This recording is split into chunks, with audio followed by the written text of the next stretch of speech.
آج انسانی اقدار کی بات کی جا رہی ہے. مجھے بتاؤ اس سے بڑھ کر کوئی ذلت ہو سکتی تھی کہ سکا باپ اپنی بیٹی کو زندہ درگور کرتا تھا اور اس پر معاشرہ داد دیتا تھا. جرم آج بھی ہوتے ہیں لیکن مجرم گردن جھکا کے چلتا ہے. لیکن وہ کیسا سفاکانہ زمانہ تھا کہ مجرم کو جرم پہ داد ملتی تھی اور جب وہ اپنی بیٹی کو زندہ درگور کر کے آتا تو معاشرہ اسے تحسین کی نظروں سے دیکھتا. اور یہ اتنا بڑا جرم ہے. اللہ قرآن مجید میں ارشاد فرماتا ہے وَإِذَا الْمَوْءُودَةُ سُئِلَتْ بِأَيِّ ذَنبٍ قُتِلَتْ. قیامت کے دن سب سے پہلا فیصلہ قتل کا ہوگا. سب سے پہلا سوال نماز کا ہوگا اور سب سے پہلا فیصلہ قتل کا ہوگا. دوسرے لفظوں میں یہ سمجھ لیں کہ حقوق العباد میں سب سے پہلے قتل کا فیصلہ ہوگا اور حقوق اللہ میں سب سے پہلا سوال نماز کا ہوگا. اور پھر اس قتل میں بھی سب سے پہلے ان بچیوں کا قتل جو زندہ درگور کی گئی. ان کے ظالم باپ کے پہرے میں کھڑے ہوں گے. اللہ تعالیٰ ان بچیوں سے پوچھے گا بِأَيِّ ذَنبٍ قُتِلَتْ, کس جرم میں تمہیں قتل کیا گیا. اب سوال یہ ہے کہ ان بچیوں کو تو پتہ ہی نہیں کہ ہمیں قتل کیوں کیا گیا. ابھی آنکھ کھلنے نہیں پائی تھی کہ نوچ لیجیے. ابھی شعور سنبھلنے نہیں پایا تھا کہ گلا دبا دیا گیا, مٹی تلے دبا دیا گیا. انہیں تو پتہ ہی نہیں کہ یہ غضب کیوں ڈھایا گیا ہمارے اوپر, ہمارے ظالم ماں باپ نے یہ قہر کیوں توڑا. ان سے کیوں پوچھا جا رہا ہے جن کو پتہ ہی نہیں اور ظالم باپ کے ٹہرے میں کھڑے ہیں. اور دنیا کا یہ اصول ہے کہ مجرم سے اسباب جرم پوچھے جاتے ہیں, محرکات سے پوچھے جاتے ہیں, صفائی کا موقع بھی دیا جاتا ہے. تو اللہ کی عدالت میں ان مجرموں کو جو کٹہرے میں کھڑے ہیں, پہنچ سے باہر بھی نہیں ہے, ان سے نہیں پوچھا جا رہا, ان بچیوں سے پوچھا جا رہا ہے بِأَيِّ ذَنبٍ قُتِلَتْ. تو یہ سوال اٹھایا مفسرین نے کہ ان بچیوں سے کیوں پوچھا جا رہا ہے, ان کے ظالم باپوں سے کیوں نہیں پوچھا جا رہا. تو جواب یہ دیا کہ بیٹیوں کا قتل اتنا گھنونا جرم ہے کہ اللہ تعالیٰ ان ظالم باپوں سے بات کرنا بھی گوارا نہیں کرتا. وہ اس قابل بھی نہیں ہے کہ ان سے خطاب عتاب بھی کیا جائے. اس لیے کہا ان کو جا رہا ہے اور جھڑکا ان کو جا رہا ہے. تو اتنا بڑا جرم ٹٹائی کے ساتھ ہوتا ہے, فخر کے ساتھ ہوتا ہے اور معاشرے میں داد ملتی ہے اور کوئی اس کے راستے میں رکاوٹ ڈالنے والا نہیں ہے. یہ میرے حضور تھے جنہوں نے آ کے کہا بیٹیوں کو قتل کرنے والوں سن لو, میری بیٹی فاطمہ میرے جگر کا ٹکڑا ہے.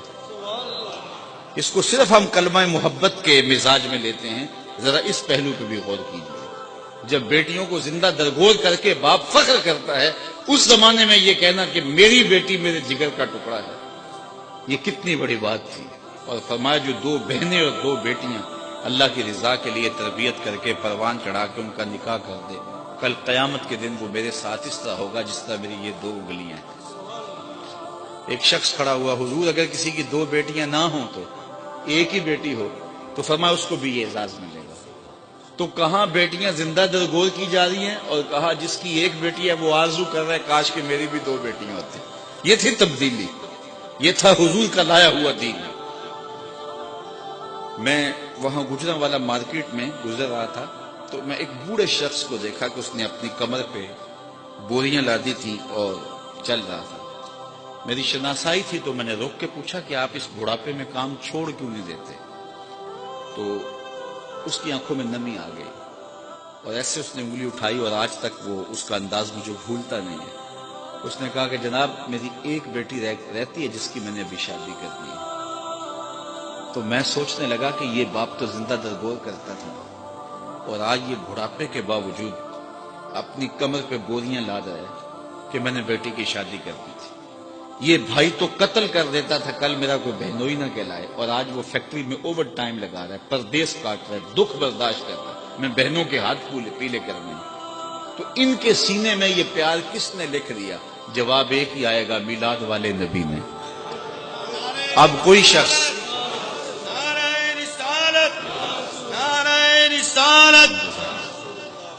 اب وہ بیٹی جس کو زندہ درگور کر کے باپ فخر کرتا تھا, اسی بیٹی کے لیے آج باپ اپنی جھکی ہوئی کمر پہ بوریاں لاد کے مزدوری کر رہا ہے.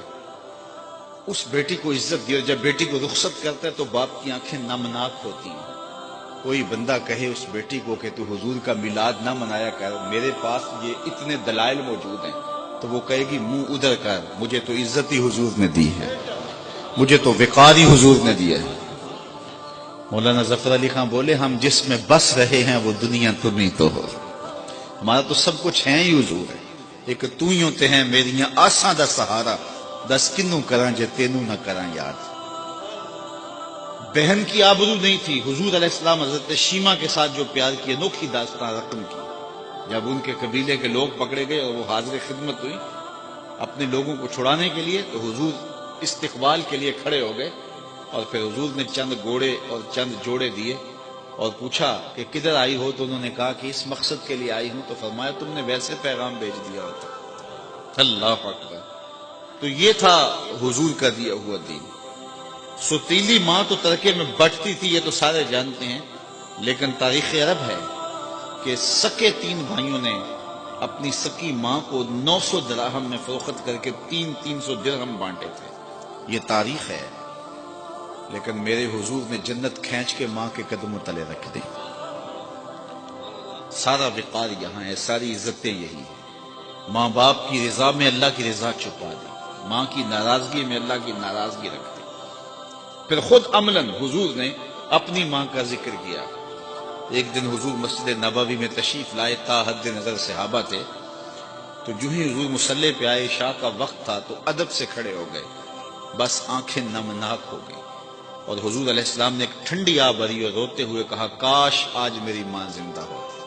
انسان نے دکھوں کا دور دیکھا ہو، بعد میں خوشحالیاں مل جائیں تو انسان آرزو کرتا ہے کہ میں نے دکھوں کا دور دیکھا اور میرے ماں باپ نے وہ زمانہ دیکھا، آج اگر میرے ماں باپ زندہ ہوتے تو میرے آنگن میں بہاریں بھی دیکھتے، تو وہ آرزو کرتا ہے، وہ تمنا کرتا ہے۔